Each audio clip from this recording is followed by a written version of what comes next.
Hi all ഇന്ന് നമ്മളോട് discuss ചെയ്യാൻ പോകുന്നത് സിൽവിയ പാത്തിൻ്റെ ഡാഡി എന്ന് പറയുന്ന പോമിനെ കുറിച്ചിട്ടാണ്. സിൽവിയ പാത്ത് എന്ന് പറയുന്നത് അമേരിക്കൻ പോയറ്റാണ്, നോവലിസ്റ്റാണ്, ഷോർട്ട് സ്റ്റോറി റൈറ്ററാണ്. അവളുടെ പേഴ്സണൽ റൈറ്റിങ്സ് ആണ്, അതായത് ഇമോഷണൽ ഫീലിങ്സ് ഒക്കെയാണ് അവളുടെ പോയട്രിയിൽ കൂടുതലായിട്ട് കാണപ്പെടുന്നത്. അവളൊരു കോൺഫെഷണൽ പോയട്രിയാണ്. അതുപോലെ തന്നെ അവളുടെ റൈറ്റിങ്സിൽ മെൻ്റൽ സ്ട്രഗിൾസ്, പ്രൈവറ്റ് എക്സ്പീരിയൻസസ് ഒക്കെ ഓപ്പൺ ചെയ്തിട്ട് എഴുതുന്ന ഒരു വ്യക്തി കൂടിയാണ്. അവളുടെ ഫേമസ് പോം എന്ന് പറയുന്നത് ഡാഡി, ലാഡി, ലസാരസ്, മോർണിംഗ് സോങ്, തുലിപ്സ് ഒക്കെയാണ്. ഡാഡി എന്ന് പറയുന്നത് സിൽവിയ പാത്തിൻ്റെ ഒരു ഫേമസ് പവർഫുൾ പോമാണ്. ഈ ഒരു പോം അവളുടെ മരണത്തിന് കുറച്ച് മുമ്പ് എഴുതിയതാണ്. അവൾ ഇതിലൂടെ അവളുടെ ഡീപ്പ് ആങ്കർ, ട്രോമ, ഫിയർ, അതുപോലെ തന്നെ സ്ട്രഗിളിന് വേണ്ടിയിട്ടുള്ള ഒരു പോരാട്ടത്തെക്കുറിച്ചിട്ടൊക്കെയാണ് ഈ ഒരു ഫോമിൽ എഴുതിയിട്ടുള്ളത്. ഈ ഒരു പോമിൽ മെയിൽ ഡോമിനിറ്റിയെ കുറിച്ചിട്ടും അതുപോലെ ഫാദറിൻ്റെ ഓർമ്മകളെ കുറിച്ചിട്ടും എങ്ങനെയൊക്കെ അവളെ അടിച്ചമർത്തി എന്നതിനെ കുറിച്ചിട്ടാണ് ഈ ഒരു പോമിൽ അവൾ യൂസ് ചെയ്തിട്ടുള്ള ഇമാജിലൂടെ നമുക്ക് മനസ്സിലാക്കാൻ കഴിയുന്നത്. ഈ ഒരു പോമിൻ്റെ സ്റ്റാർട്ടിങ്ങിൽ സ്പീക്കർ പറയുന്നുണ്ട് 30 വർഷമായിട്ട് അവളൊരു ബ്ലാക്ക് ഷൂവിൽ ട്രാപ്പ് ചെയ്താണ് ജീവിച്ചതെന്നും ഈ ഒരു ഇമാജ് യൂസ് ചെയ്യുന്നത് അവളുടെ ഫാദറിൻ്റെ ഡൊമിനൻസിൽ അവൾ വളരെയധികം സഫോക്കേറ്റ് ചെയ്യപ്പെട്ടിട്ടുണ്ടെന്നും പവർലെസ് ആയിരുന്നെന്നും ആണ് സൂചിപ്പിക്കുന്നത്. അതുപോലെ തന്നെ അവളുടെ ഫാദറിൻ്റെ മരണശേഷവും സെയിം ഫീലിംഗ് ആയിരുന്നു, സൈക്കോളജിക്കലി അവൾ ട്രാപ്പ് ചെയ്യപ്പെട്ട പോലെയാണെന്നാണ് പറയുന്നത്. ഈ ഒരു പോമിലെ ബ്ലാക്ക് ഷൂ എന്ന് പറയുന്ന ആ ഒരു പ്രയോഗം അവളുടെ ഫാദറിനെ വളരെയധികം പേടിച്ചു എന്നതിനെ ഷോ ചെയ്യാൻ വേണ്ടിയിട്ടാണ് യൂസ് ചെയ്യുന്നത്. ഒരു നോർമലി ഉണ്ടാകുന്ന പാരൻസിനെ പോലല്ല, അവളുടെ ഫാദർ അവളെ വളരെയധികം ഒപ്രസീവായിട്ടാണ് എക്സ്പീരിയൻസ് ചെയ്തിരുന്നതെന്നും അവളുടെ ഫാദറിൻ്റെ ഡൊമിനൻ്റ് ബിഹേവിയർ അവളുടെ ഫാദറിൻ്റെ മരണശേഷവും കണ്ടിന്യൂ ചെയ്യുന്നതെന്നാണ് പറയുന്നത്. ഇതിൽ അവൾ പറയുന്നുണ്ട് അവളുടെ ഫാദറിനെ കൊന്നു എന്ന് പറയുന്നുണ്ട്. അതൊരിക്കലും ലിറ്ററലി കൊന്നു എന്നുള്ള അർത്ഥമല്ല. അവളുടെ സർവൈവലിന് വേണ്ടിയിട്ട്, അതായത് അവളുടെ മൈൻഡിലുള്ള ആ ഒരു സൈക്കോളജിക്കൽ ട്രാപ്പ് ഇല്ലാതാക്കാൻ വേണ്ടിയിട്ടാണ് അവൾ ആ ഒരു കില്ലെന്ന് പറയുന്ന ഒരു പ്രയോഗം അവിടെ യൂസ് ചെയ്തിട്ടുള്ളത്. അവളുടെ ഫാദറിനെ സ്നേഹിക്കുക എന്നുള്ള ആ ഒരു പ്രയോഗം കൊടുക്കുന്ന സമയത്ത് അവൾക്ക് പെയിൻഫുൾ മെമ്മറീസ് മാത്രമാണ് അവളുടെ മൈൻഡിൽ വരുന്നു എന്നാണ് സ്പീക്കർ പറയുന്നത്. സ്പീക്കർ ഇതിൽ തൻ്റെ ഫാദറിനെ നാസി എന്നും അവളെ ഒരു ജൂ എന്ന രീതിക്കാണ് കമ്പയർ ചെയ്യുന്നത്.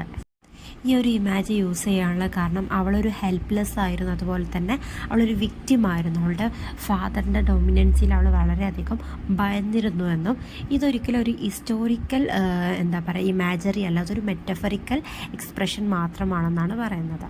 അതുപോലെ തന്നെ അവൾ German speech, trains, Nazi symbols ഒക്കെ ഡിസ്ക്രൈബ് ചെയ്യുന്നുണ്ട്. ഈ ഒരു ഇമാജസിലൂടെ തൻ്റെ ഫാദറുമായിട്ടുള്ള അവളുടെ കണക്ഷനെ ഡിസ്ക്രൈബ് ചെയ്യുന്നുണ്ട്. അതായത് അവളുടെ ഫാദർ എന്ന് പറയുന്നത് ഒരു സ്വേച്ഛാധിപതി പോലെയായിരുന്നു എന്നും അവളെ വളരെയധികം ക്രൂരമായ രീതിയിലായിരുന്നു അവളെ ട്രീറ്റ് ചെയ്തതെന്നാണ് ഇതിലൂടെ അവൾ ഡിസ്ക്രൈബ് ചെയ്യുന്നത്. അതുപോലെ തന്നെ സ്പീക്കർ അവളെ ഒരു കോൺസെൻട്രേഷൻ ക്യാമ്പിൽ അകപ്പെട്ട ഒരു വ്യക്തിയായിട്ട് സ്പീക്കറിനെ അവൾ ഇമാജിൻ ചെയ്യുന്നുണ്ട്. ആ ഒരു എക്സ്പ്രഷനിലൂടെ തന്നെ നമുക്ക് മനസ്സിലാക്കാം എത്രത്തോളം സൈക്കോളജിക്കൽ ടോർച്ചറാണ്, ഓപ്പറേഷൻസാണ് അവളുടെ ലൈഫിൽ നേരിട്ടിട്ടുള്ളതെന്ന് നമുക്ക് മനസ്സിലാക്കാൻ കഴിയും. അവളുടെ കാര്യങ്ങൾ അവളുടെ ലൈഫിൽ കൺട്രോൾ ചെയ്യാൻ കഴിഞ്ഞിട്ടില്ല എന്നാണ് ഇതിലൂടെ നമുക്ക് മനസ്സിലാക്കാൻ കഴിയുന്നത്. അതുപോലെ തന്നെ അവളുടെ ഫാദർ എന്ന് പറയുന്നത് സൈലൻ്റ് ആണ്, അതുപോലെ അവളിൽ നിന്ന് ഒരുപാട് ഡിസ്റ്റൻ്റ് ആയിരുന്നെന്നും ഇതിൽ പറയുന്നു. ഇതിൽ അവളുടെ ഫാദർ എന്ന് പറയുന്നത് ഒരു പവർഫുൾ സ്റ്റാച്ചു അല്ലെങ്കിൽ ഗോഡിനെ പോലെയാണെങ്കിൽ പോലും അവളും അവളുടെ ഫാദറും തമ്മിൽ ഇമോഷണൽ കണക്ഷൻ ഒന്നും ഉണ്ടായിട്ടില്ല എന്നും അവളുടെ ഫീലിങ്സ് അവളുടെ ഫാദറിനോട് എക്സ്പ്രസ് ചെയ്യാൻ കഴിഞ്ഞിട്ടില്ല എന്നാണ് അവൾ പറയുന്നത്. സ്പീക്കർ അവളുടെ ഫാദറിനെ മാർബിൾ സ്റ്റാച്ചുവുമായിട്ട്, ഒരു വലിയ വൈറ്റ് മാർബിൾ സ്റ്റാച്ചുവുമായിട്ട് കമ്പയർ ചെയ്യുന്നു. അതുപോലെ തന്നെ അവൾ പറയുന്നുണ്ട് അവളുടെ ഫാദറിനോട് അവളുടെ ഇമോഷൻസ് മരിക്കുന്നതിന് മുമ്പ് അവൾക്ക് എക്സ്പ്രസ് ചെയ്യാൻ കഴിഞ്ഞിട്ടില്ല എന്നും അതൊരു വലിയൊരു കോൺഫ്ലിക്റ്റായിട്ട് അവളുടെ മൈൻഡിലുണ്ടെന്നും പറയുന്നുണ്ട്. അതുപോലെ തന്നെ അവൾ 20-ാമത്തെ വയസ്സിലൊക്കെ ഒരുപാട് തവണ സൂയിസൈഡ് ചെയ്യാൻ വേണ്ടിയിട്ട് ശ്രമിച്ചിട്ടുണ്ട്. ഈ ഒരു അറ്റംപ്റ്റിനെ സിംബലൈസ് ചെയ്യുന്നത് അവളുടെ ഫാദറിൻ്റെ മെമ്മറി യാതൊരു വിധത്തിലും അവളിൽ നിന്ന് പോകുന്നില്ല എന്നതിനെ കാണിക്കാൻ വേണ്ടിയിട്ടാണ് ഇത് യൂസ് ചെയ്യുന്നത്. ഇത് ഷോ ചെയ്യുന്നത് ഒരു സൈക്കോളജിക്കൽ ട്രോമയെയാണ്. അതുപോലെ തന്നെ അവളുടെ ഫാദറിൻ്റെ മരണശേഷവും അവളുടെ ഫാദറിൻ്റെ നിഴൽ അവളെ കൺട്രോൾ ചെയ്യുന്നത് പോലെ അവൾക്ക് തോന്നുന്നുണ്ടെന്ന് പറയുന്നുണ്ട്.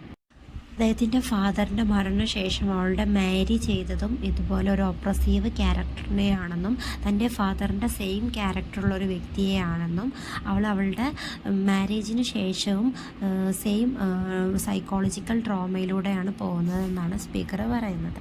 പിന്നീട് അവളുടെ ഹസ്ബൻഡിൻ്റെ ഡോമിനേഷനായിരുന്നു. അപ്പോൾ ഈ ഒരു മെയിൽ ഡോമിനേഷൻ്റെ സൈക്കിള് കണ്ടിന്യൂ ചെയ്ത് അവൾ വളരെയധികം സഫറിങ്സ് നേരിടേണ്ടി വന്നു. അവളുടെ ഹസ്ബൻഡും ഫാദറും അവളുടെ ഇമോഷണൽ സ്ട്രെങ്ത് ഇല്ലാതാക്കിയിട്ട് അവർ പവർഫുള്ളായിട്ട് അവളുടെ ലൈഫെന്ന് പറയുന്നത് ഡാമേജ് ആക്കി കളഞ്ഞു എന്നാണ് അവൾ പറയുന്നത്. ഇത് കാരണമാണ് അവളൊന്ന് ഫ്രീ ആവണമെന്നുള്ളൊരു ഡിസിഷന് എടുത്തത്. പിന്നീട് സ്പീക്കർ ഡിസ്ക്രൈബ് ചെയ്യുന്നുണ്ട് അവളുടെ ഫാദർ എന്ന് പറയുന്ന ഒരു വാമ്പയറായിട്ട്, അതായത് ബ്ലഡ് ഊറ്റിക്കുടിക്കുന്ന, വർഷങ്ങളായിട്ട് അവളുടെ ബ്ലഡ് ഊറ്റിക്കുടിക്കുന്ന ഒരു വാമ്പയറായിട്ടാണ് അവളുടെ ഫാദറിനെ അവൾ ഡിസ്ക്രൈബ് ചെയ്യുന്നത്. ഇത് സിംബലൈസ് ചെയ്യുന്നത് അവളുടെ ഫാദർ അവളുടെ മെമ്മറിയിൽ അവളുടെ എനർജി ഊറ്റിക്കുടിക്കുന്നതായിട്ടുള്ളൊരു സിംബലൈസിങ്ങാണ് അവൾ നൽകുന്നത്. അതുപോലെ തന്നെ അവളെ ഇല്ലാതാക്കിയത് അവളുടെ ഫാദറിൻ്റെ ആ ഒരു ഡൊമിനൻസി ആണെന്നും അവൾ പറയുന്നുണ്ട്.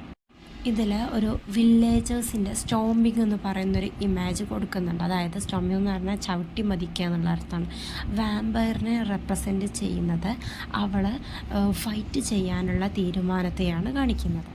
അവൾ മെൻ്റലി അവളുടെ ഫാദറിനെ കൊന്നു എന്നൊരു ഇമേജ് കൊണ്ടുവന്നിട്ട് അവൾ ഫ്രീഡം ഗെയിൻ ചെയ്യുകയാണ് ചെയ്യുന്നത്. സൈക്കോളജിക്കലി അവൾ ഇൻഡിപെൻഡൻ്റ് ആവാൻ പോമിൻ്റെ ലാസ്റ്റ് ലൈൻ എന്ന് പറയുന്നത് daddy daddy you bastard I M through എന്ന് പറയുന്നുണ്ട്. അതായത് അവൾ ബോൾഡ്ലി പറയണത്, അതായത് അവൾക്ക് ലിബറേഷൻ കിട്ടിയെന്നും സൈക്കോളജിക്കലി അവളുടെ ഫിയർ, പെയിന്, ഡിപ്പെൻഡൻസ് ഒക്കെ അവസാനിച്ച് അവൾ ഇൻഡിപെൻഡൻ്റ് ആയിട്ടുള്ള ഫ്രീഡം ഗേളായിട്ട് മാറിയെന്ന് അവൾ പറയുകയാണ് ചെയ്യുന്നത്.